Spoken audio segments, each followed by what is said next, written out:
जय हिंद दोस्तों, आप लोगों का एक बार फिर से मिशन लुसेंट टेलीग्राम के यूट्यूब चैनल में स्वागत है।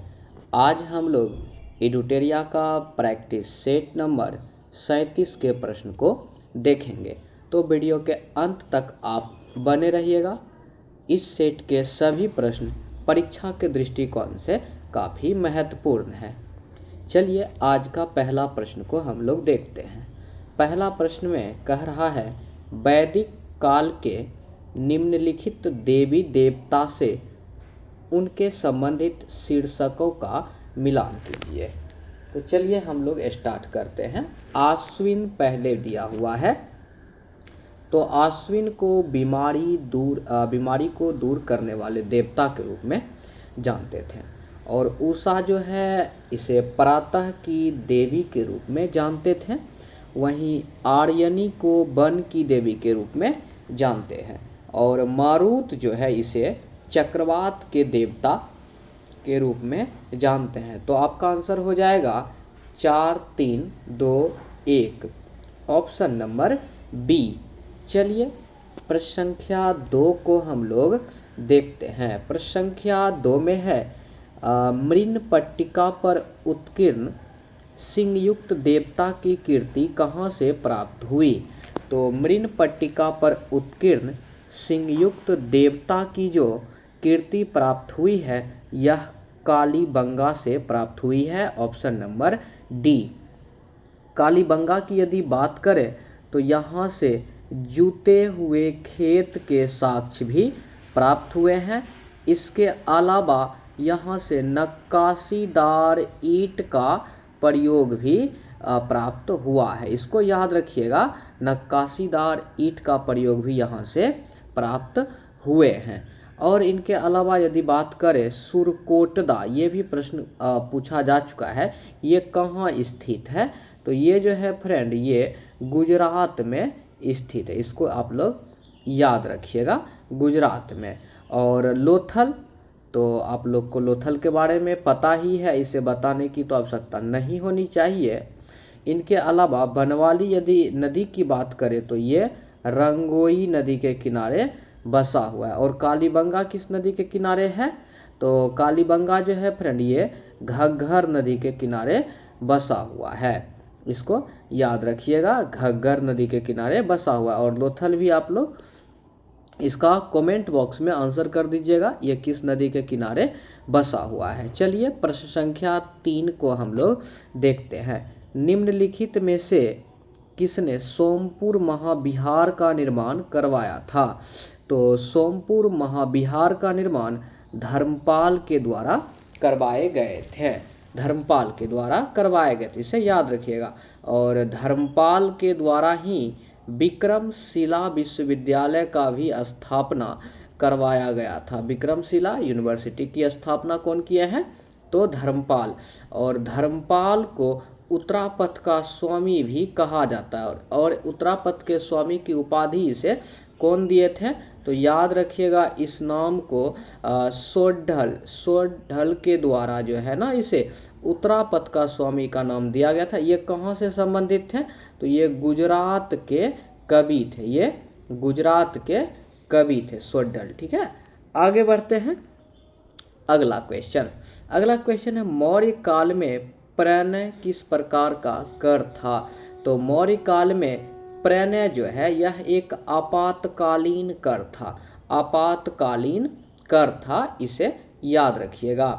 प्रश्न संख्या 5 में है, दिल्ली सल्तनत के किस शासक ने अपने दरबार में न्याय का घंटा लगवाया था? तो न्याय का घंटा इल्तुतमिश के द्वारा अपने दरबार में लगवाए गए थे। और ये फर्स्ट ऐसा शासक था जो बगदाद के खलीफा से सुल्तान पद की स्वीकृति ली थी। याद रखिएगा फ्रेंड, इल्तुतमिश पहला ऐसा शासक था। और ईस्वी यदि पूछे ना तो 1229 में बगदाद के खलीफा से ये सुल्तान पद की स्वीकृति ली थी। चलिए अगला प्रश्न को देखते हैं। निम्नलिखित में से कौन सा युग्म सही सुमेलित है? तो सहायक संधि लॉर्ड डलहौजी, ये तो गलत है। सहायक संधि से संबंधित कौन सा व्यक्ति हो जाएगा? तो बेले जली, याद रखिएगा बेले जली। आगे है स्थानीय स्वशासन लॉर्ड मिंटो, ये भी गलत है। तो स्थानीय स्वशासन से संबंधित कौन सा व्यक्ति हो जाएंगे? रिपन। कौन हो जाएंगे? रिपन। इसके बाद है घेरे की नीति, Warren Hastings. Option number C बिल्कुल सही है। आगे प्रश्न संख्या 7 को देखते हैं। निम्नलिखित में से किसकी सहायता से हैदर अली 1755 में डिंडीगुल में एक शास्त्रागार की स्थापना की थी? तो इसमें तो इम्पोर्टेंट यही बन जाता है कि हैदर अली के द्वारा डिंडीगुल में एक शास्त्रागार की स्थापना कब की गई? तो 1755 में, और ये फ्रेंच के सहायता से। ऑप्शन नंबर बी के साथ चलेंगे। चलिए प्रश्न संख्या 8 को हम लोग देखते हैं। प्रश्न संख्या 8 में है निम्नलिखित घटनाओं पर विचार कीजिए और इन घटनाओं का सही क्रम लिखिए। सबसे पहले जो है हम लोग इसका ईस्वी को देखते हैं। तो क्रिप्स मिशन है, चलिए इसको इधर लिखते हैं। क्रिप्स मिशन जो है ये 23 मार्च 1942, इसको याद रखिएगा। नेहरू रिपोर्ट, जो नेहरू रिपोर्ट है ये 28 मई 1928 को, याद रखिएगा। सॉरी, मई के जगह पे जो है ना अगस्त कर दीजिएगा, यहाँ पे अगस्त, 28 अगस्त 1928 याद रखिएगा। इसके अलावा यदि अगस्त प्रस्ताव 2 नंबर का देखें तो ये 8 अगस्त 1940 को था। 8 अगस्त 1940 को था। 8 अगस्त 1940। और बेबेल योजना की बात कर तो ये 1945 में था। तो अब हम लोग इसका आंसर आराम से कर पाएंगे। पहले 1928 ए नंबर हो गया, मतलब 3, पहले 3 हो गया, उसके बाद 1940, 3 के बाद हो जाएगा हमारा 2, 3 2, फिर हो जाएगा 42, तब 45, 3 2 1 4, 3 2 1 4, 3 2 1 4, ऑप्शन नंबर 2 में है। चलिए आगे बढ़ते हैं और प्रश्न संख्या 9 को देखते हैं। अनुसूचित जाति तथा जनजाति आयोग का गठन किस संविधान संशोधन द्वारा किया गया था? तो 65वां संविधान संशोधन 1990 में हुआ था। इसी के द्वारा अनुसूचित जाति और जनजाति आयोग का गठन किया गया था। यह 65वां संविधान संशोधन 1990 में हुआ था, लेकिन आयोग की स्थापना कब हुई थी? तो 13/3/1992 को, याद रखिएगा 13/3/1992 से, इसी दिन से ये प्रभाव में आए थे ये संविधान संशोधन, ठीक है। और आयोग भी इसी दिन आयोग की स्थापना की गई थी। चलिए आगे बढ़ते हैं और अगला प्रश्न को हम लोग देखते हैं। प्रश्न संख्या 10 में है पंचायती राज संस्थाओं के आरक्षण संबंधी प्रावधान की चर्चा किस अनुच्छेद में है? तो पंचायती राज का जो आरक्षण है इसकी चर्चा 243 के डी में किए गए हैं। 243 के डी में किए गए। आगे है किसे सांप्रदायिक पंचायत के तहत पृथक निर्वाचन क्षेत्र के अंतर्गत नहीं रखा गया था? तो सांप्रदायिक निर्वाचन के तहत जो है सिख को रखे गए थे, एंग्लो इंडियन को रखे गए थे, यूरोपिया को रखे गए थे, लेकिन जैन को नहीं रखे गए। तो ऑप्शन नंबर ए इसका आंसर हो जाएंगे। अब सांप्रदायिक पंचायत की बात आती है तो सांप्रदायिक पंचायत याद रखिएगा 16 अगस्त 1932 को पेश किया गया था। और किसके द्वारा? तो ब्रिटेन के प्रधानमंत्री, ब्रिटेन के पीएम, नाम क्या थे? तो रैमजे मैकडोनाल्ड, याद रखिएगा रैमजे मैकडोनाल्ड के द्वारा सांप्रदायिक पंचायत की घोषणा की गई थी। अगला प्रश्न को हम लोग देखते हैं। अगला प्रश्न 12 नंबर में है फ्रेंड, सर्वप्रथम किस देश ने जेंडर बजट की शुरुआत की? तो सर्वप्रथम जेंडर बजट की शुरुआत जो है फ्रेंड किसके द्वारा किया गया है? तो यह ऑस्ट्रेलिया के द्वारा किए गए हैं। कल के वीडियो में हम लोग पढ़े थे बजट शब्द का जो प्रयोग है सबसे पहले कौन किया था? तो फ्रांस के द्वारा कब किए गए थे? तो 1803 में। और किस रूप में? तो आय और व्यय के रूप में किया गया था। और भारत में, इंडिया में जो बजट है, तो बजट प्रणाली के जनक किसे कहे जाते हैं? जनक, तो जनक कहे जाते हैं जेम्स विल्सन को। भारत में बजट प्रणाली के जनक किसे कहे जाते हैं? जेम्स विल्सन को। इसे आप लोग याद रखिएगा। आगे बढ़ते हैं, अगला प्रश्न को देखते हैं। प्रश्न संख्या 13 में है, भारतीय संविधान में गणतंत्रात्मक व्यवस्था किस देश के संविधान से लिया गया है? तो गणतंत्रात्मक व्यवस्था फ्रांस के संविधान से लिए गए हैं। इसे आप लोग याद रखिएगा फ्रेंड। और आयरलैंड की बात करें तो यहाँ से नीति निर्देशक तत्व जो है लिया गया। आयरलैंड से क्या लिए गए हैं फ्रेंड? तो नीति निर्देशक तत्व। और ऑस्ट्रेलिया यहाँ पर आया है, तो थोड़ा इससे भी दो प्रश्न को देख लेते हैं। ऑस्ट्रेलिया जो है फ्रेंड, यहाँ से समवर्ती सूची ली गई है। क्या लिया गया है? और समवर्ती सूची। इसके अलावा ऑस्ट्रेलिया से यदि बात करें तो प्रस्तावना की भाषा भी लिया गया है। क्या लिया गया है? प्रस्तावना की भाषा को लिया गया है। चलिए आगे बढ़ते हैं और अगला प्रश्न को अब हम लोग देखते हैं। इसका आंसर ऑप्शन नंबर बी था, फ्रांस। प्रश्न संख्या 14 को देखते हैं। प्रश्न संख्या 14 में है, किसी भी राजनीतिक दल को राष्ट्रीय दल का दर्जा प्राप्त होने के लिए कौन सी शर्त नहीं है? चलिए नहीं वाला शर्त को देखना है हम लोग को। तो पहला है, लोकसभा या विधानसभा के आम चुनाव में 4 या अधिक राज्य में वैध मत का 6% हासिल हो। ये तो सही है। आगे दिया गया, किसी राज्य में लोकसभा की 4 सीट प्राप्त हो। ये भी सही है। अगला है, किसी दल में कम से कम 4 राज्य में राज्य स्तरीय दल के रूप में मान्यता प्राप्त। ये भी सही है। तो कोई ऐसा शर्त नहीं है जो कि राष्ट्रीय दल का दर्जा प्राप्त करने हेतु इसमें नहीं देगा। ये बिल्कुल सभी सही हैं, इसलिए ऑप्शन नंबर डी के साथ चलेंगे, इनमें से कोई नहीं। चलिए प्रश्न संख्या 15 को देखते हैं। निम्नलिखित में वारन हेस्टिंग्स के प्रशासनिक न्यायिक सुधार में शामिल थे। तो क्या क्या शामिल थे देखते हैं। कोलकाता में राजस्व बोर्ड की स्थापना, ये सही है। दूसरा है जमींदार के न्यायिक कार्य को समाप्त करना, ये भी सही है। तीसरा है आपराधिक न्यायालय में भारतीय न्यायाधीश की नियुक्ति, ये भी सही है। तीनों सही है, तो ऑप्शन नंबर डी 1, 2 और 3 सही है। चलिए प्रश्न संख्या अब हम लोग 16 को देखते हैं। प्रश्न संख्या 16 में है फ्रेंड, ध्यान दीजिएगा।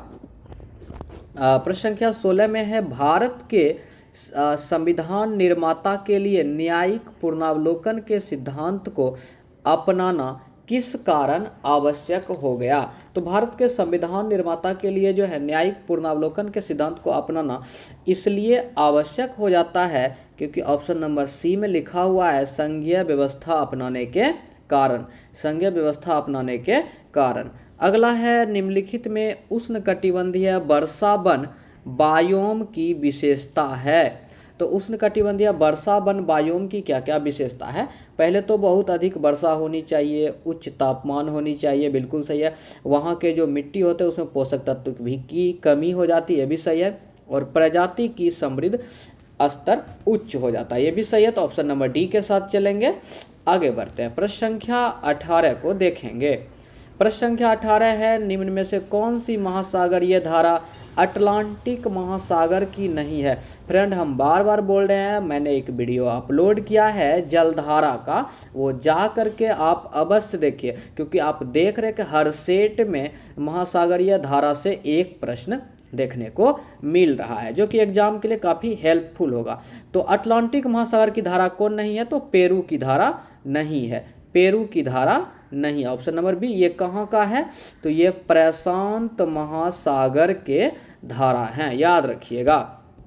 इसके अलावा अगला प्रश्न है, किस वन को मानसून वन के रूप में जाना जाता है? तो मानसून वन के रूप में जो है उष्णकटिबंधीय पर्णपाती वन को जाने जाते हैं, ऑप्शन नंबर डी।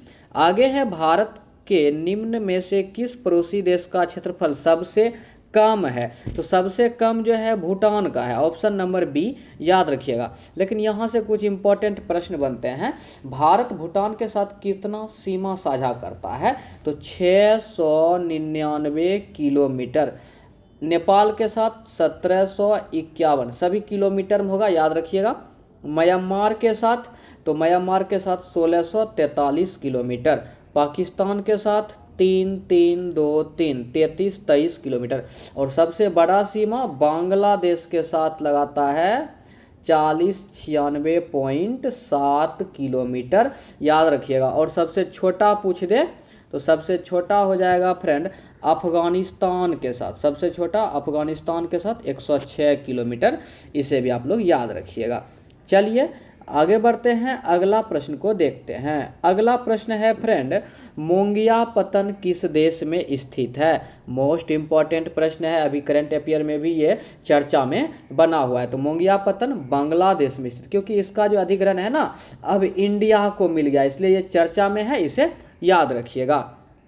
अगला प्रश्न है, कौन सा कथन सत्य है? जल एक चक्रीय संसाधन, ये बिल्कुल सही है। जल एक जैविक संसाधन, ये गलत है, जैविक संसाधन नहीं है। जल एक गैर नवीकरणीय संसाधन है, ये भी गलत है। तो ऑप्शन नंबर ए बिल्कुल सही था। अंतर्राष्ट्रीय तिथि रेखा कहा जाता है, तो अंतर्राष्ट्रीय तिथि रेखा जो है फ्रेंड ये 180 डिग्री देशांतर को कहते हैं, 180 डिग्री देशांतर को कहते हैं। अंतर्राष्ट्रीय तिथि रेखा का निर्धारण यदि आपसे पूछे तो 1884 याद रखिएगा, 1884। यहाँ ये जो है ना वाशिंगटन में एक सम्मेलन हुआ था, ठीक है, वाशिंगटन में एक सम्मेलन हुआ था 1884 में। उसी सम्मेलन के दौरान अंतर्राष्ट्रीय तिथि रेखा का जो है निर्धारण किया गया। 0 डिग्री अक्षांश रेखा को क्या कहते हैं?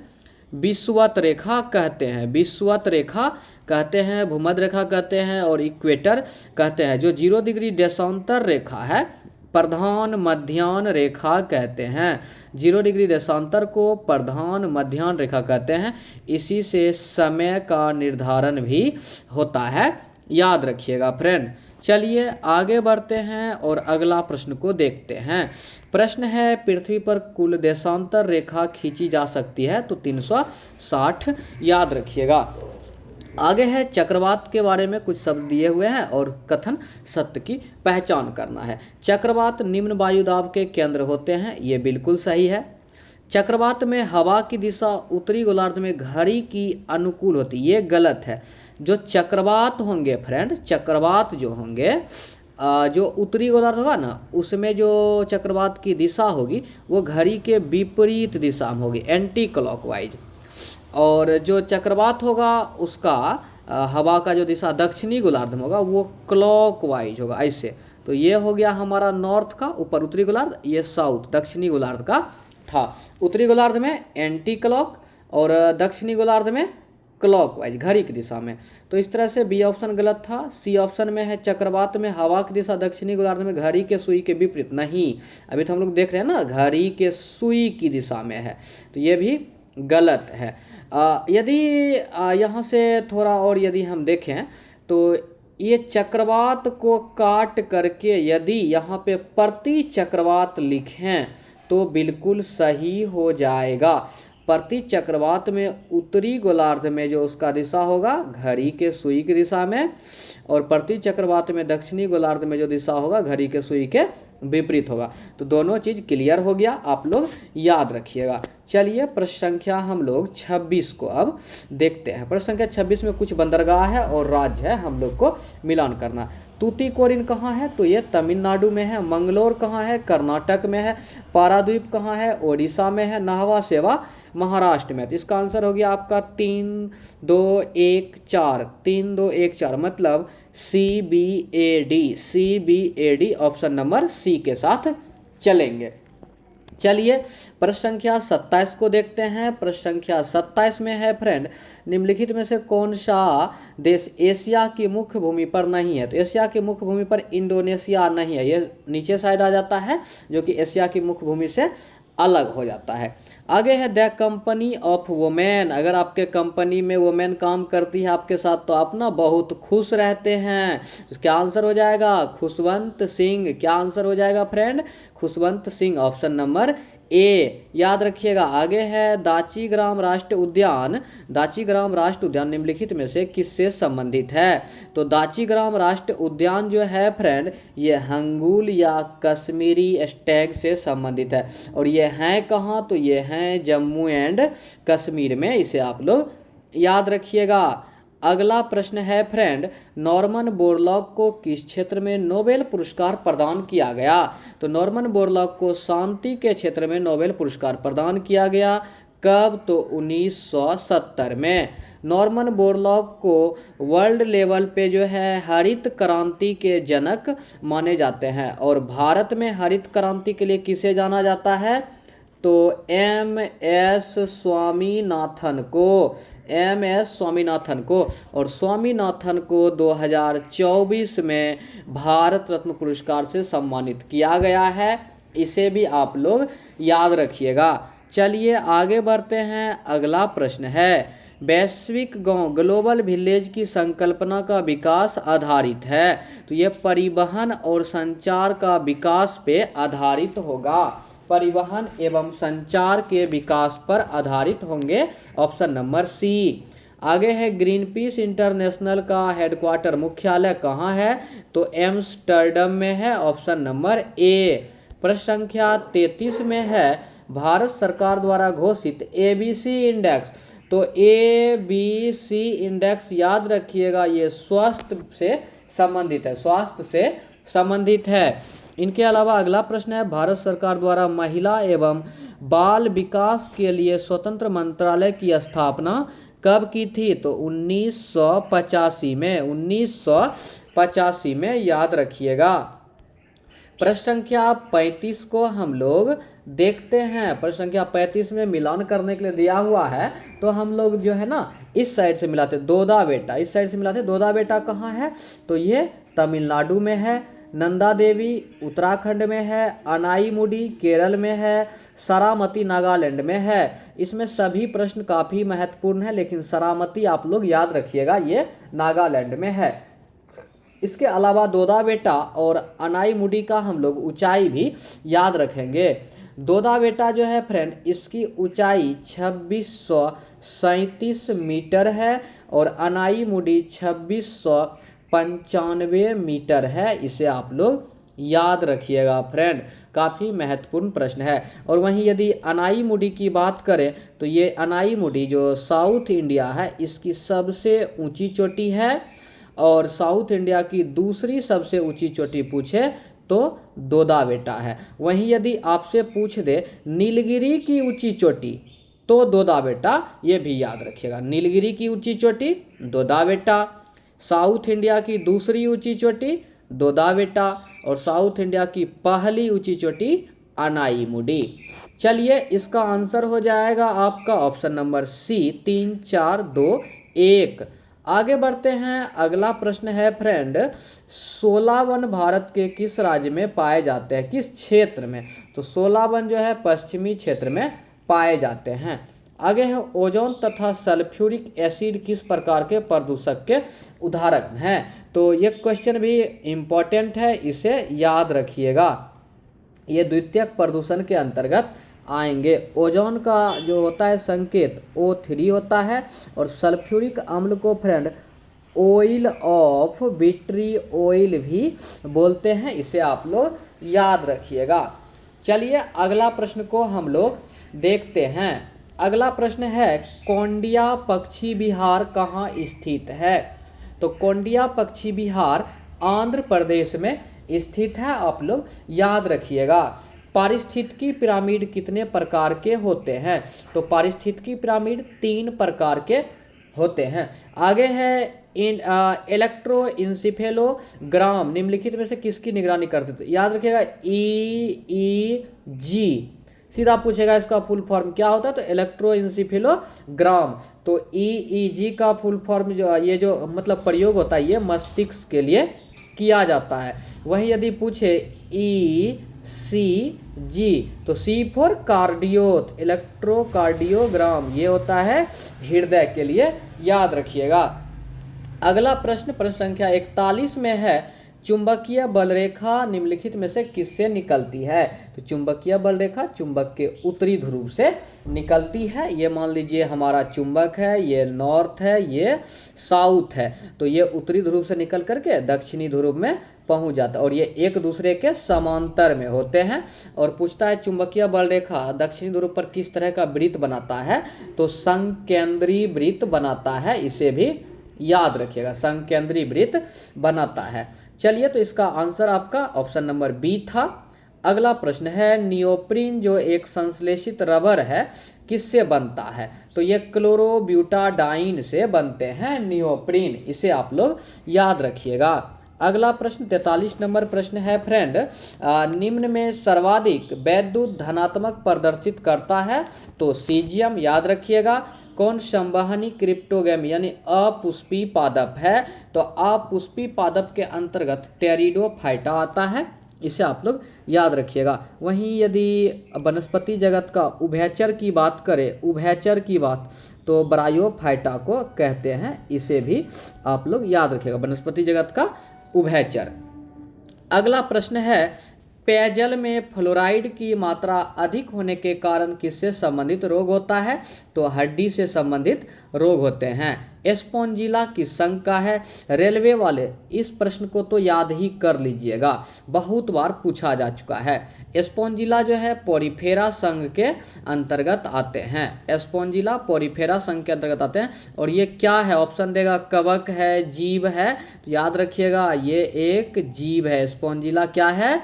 यह एक जीव है। अगला प्रश्न देखते हैं, प्रश्न संख्या 47 में है, इनमें से कौन सा प्राकृतिक संसाधन गैर नवीकरणीय संसाधन माना जाता है? मतलब सर मतलब गैर नवीकरणीय संसाधन का मतलब है कि जिसे मतलब जिसको भविष्य में समाप्त होने की संभावना है। देखिए भूतापीय ऊर्जा, ये जब तक गर्मी रहेगा, सूर्य की गर्मी, तब तक मिलेंगे। सौर ऊर्जा भी, पवन ऊर्जा भी, ये सभी जो है गैर नवीकरणीय संसाधन के अंतर्गत जो है नहीं आते हैं। लेकिन आते कौन है? तो जीवाश्म ईंधन, जीवाश्म, ये भविष्य में समाप्त हो सकती है। अगला प्रश्न, निम्नलिखित में से कौन सी पुस्तक रविंद्रनाथ टैगोर द्वारा नहीं लिखी गई है? तो रविंद्रनाथ टैगोर द्वारा देखिए स्टोन्स भी लिखा हुआ है फ्रेंड। इसके अलावा यदि हम गोरा की बात करें तो ये भी लिखा हुआ है, गोरा। तो स्टोन्स और गोरा किसके द्वारा लिखा गया है? रविंद्रनाथ टैगोर द्वारा। और वहीं यदि गौरी आता है, गौरी किसका पुस्तक है? तो क्या आंसर हो जाएगा? महादेवी वर्मा, महादेवी वर्मा, इसे आप लोग याद रखिएगा। इसका आंसर ऑप्शन नंबर सी हो जाएंगे अग्निवीणा। अग्निवीणा के लेखक कौन है? तो याद रखिएगा काजी नजरुल इस्लाम, काजी नजरुल इस्लाम, इसे याद रखिएगा, अग्निवीणा के लेखक हैं। चलिए 49 नंबर प्रश्न को हम लोग तो देख ही लिए, 49 नंबर प्रश्न को अब देखते हैं। जब नगद आरक्षित अनुपात CRR जो है RBI द्वारा बढ़ाया जाता है तो यह क्या होगा? नगद आरक्षित अनुपात जब बढ़ा दिया जाएगा तो क्या हो सकता है? तो अर्थव्यवस्था में पैसे की आपूर्ति में कमी आ सकता है, इसे याद रखिएगा। CRR इसका फुल फॉर्म पूछा जाता है, कैश रिजर्व रेशियो, इसे भी आप लोग याद रखिएगा। अगला प्रश्न है, निम्नलिखित में कौन सा परवर्ती पूंजी का उदाहरण है? तो परवर्ती पूंजी का उदाहरण कच्ची सामग्री है, कच्ची सामग्री है। तो ये आज के लास्ट प्रश्न थे, प्रश्न संख्या 50। यदि आपको वीडियो अच्छा लगा हो तो एक लाइक जरूर करें, इसे अगले स्टूडेंट तक शेयर भी करें फ्रेंड। ये सारे प्रश्न परीक्षा के दृष्टिकोण से अति महत्वपूर्ण हैं। धन्यवाद।